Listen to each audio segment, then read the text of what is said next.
Bismillah. Assalamualaikum warahmatullahi wabarakatuh. Alhamdulillahirabbil alamin. Segala puji kita ucapkan kehadiran Allah Subhanahu wa taala, karena atas berkat rahmat dan karunia-Nya kita masih dapat melaksanakan perkuliahan mata kuliah governansi digital walaupun dilaksanakan secara daring.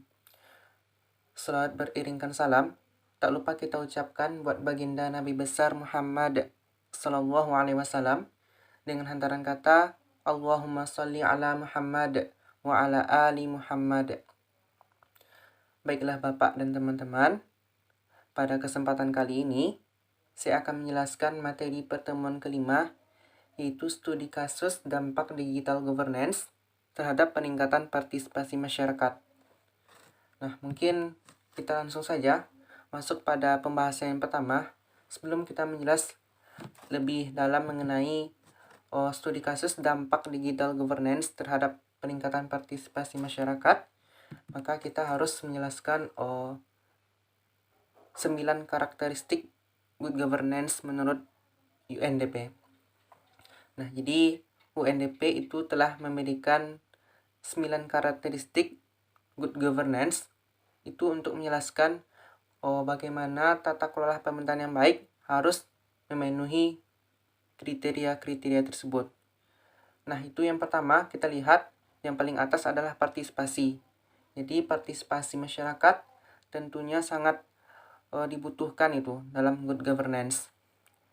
Lalu yang kedua, transparansi atau kejelasan. Kejelasan pemerintah dalam memberikan pelayanan ya. Lalu yang ketiga, akuntabilitas, yaitu bentuk pertanggungjawaban pemerintah terhadap masyarakat.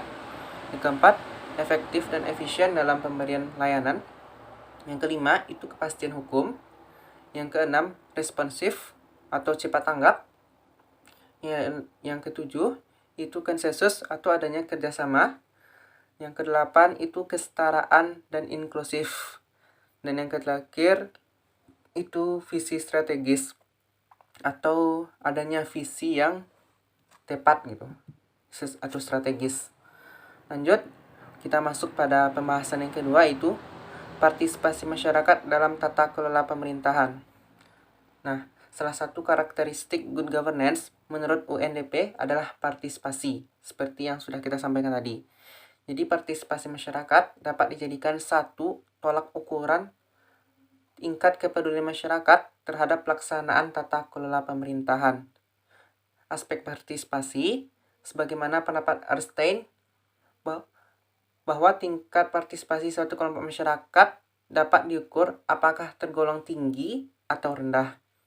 Semakin tinggi kepedulian masyarakat terhadap proses formulasi kebijakan publik di suatu daerah, maka semakin tingginya tingkat partisipasinya. Arstein membuat 8 tingkat partisipasi masyarakat terhadap kebijakan publik.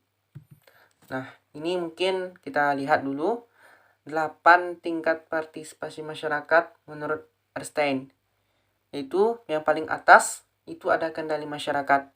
Jadi poin pertama itu kendali masyarakat. Jika kendali masyarakat kuat, itu berarti menunjukkan partisipasi masyarakatnya itu juga sangat tinggi. Lalu selanjutnya itu ada delegasi kekuasaan, di mana delegasi kekuasaan ini mungkin lebih ke pembagian kekuasaan, di mana kekuasaan masyarakat itu memiliki pembagian yang sangat besar. Lalu selanjutnya itu kemitraan atau kerjasama atau hubungan antara masyarakat dan pemerintah. Lalu itu peredaman. Selanjutnya konsultasi, penginformasian, terapi, dan yang terakhir itu manipulasi. Lanjut kita ke peningkatan partisipasi masyarakat akibat e-governance. Mencermati fenomena perkembangan tata kelola pemerintahan yang terjadi sejak awal reformasi atau tahun 98, salah satunya adalah munculnya fenomena keberadaan website atau pemerintahan milik daerah. Jadi munculnya website atau portal ini sebagai bentuk dari penerapan e-governance atau e-government di Indonesia. Hampir semua pemerintahan daerah telah memilikinya. Meski terdapat perbedaan kualitas dalam pengelolaannya, dari pemodeman itu dapat dilihat atau diamati terjadinya peningkatan sirkulasi informasi antara masyarakat dengan pemerintah daerahnya. Sirkulasi informasi itu dapat dilihat pada jumlah kunjungan masyarakat ke website milik pemerintah daerah. Hal itu menunjukkan kepedulian masyarakat terhadap apa saja yang dipublikasikan dalam website, termasuk di dalamnya tentang kebijakan publik yang dibuat oleh pemerintah daerah. Jadi, peningkatan partisipasi masyarakat melalui e-governance itu meningkat karena adanya e-governance itu sendiri yang ditunjukkan dengan adanya peranan masyarakat terhadap suatu kebijakan publik. Lalu, untuk terus mendorong agar tingkat partisipasi masyarakat tumbuh semakin tinggi, maka sistem digital harus terus dikembangkan. Pada konteks New Public Governance atau NPG, aspek kepuasan publik harus menjadi fokus perhatian dengan meningkatkan kualitas layanan. Dalam hal ini, kualitas pengelolaan website atau portal milik pemerintah harus terus disempurnakan. Data yang ditampilkan atau yang disediakan harus data yang valid ya atau terupdate gitu. Jadi dapat kita lihat bahwa tujuan dari adanya e-governance itu yang paling utama adalah bagaimana kepuasan masyarakat itu meningkat gitu.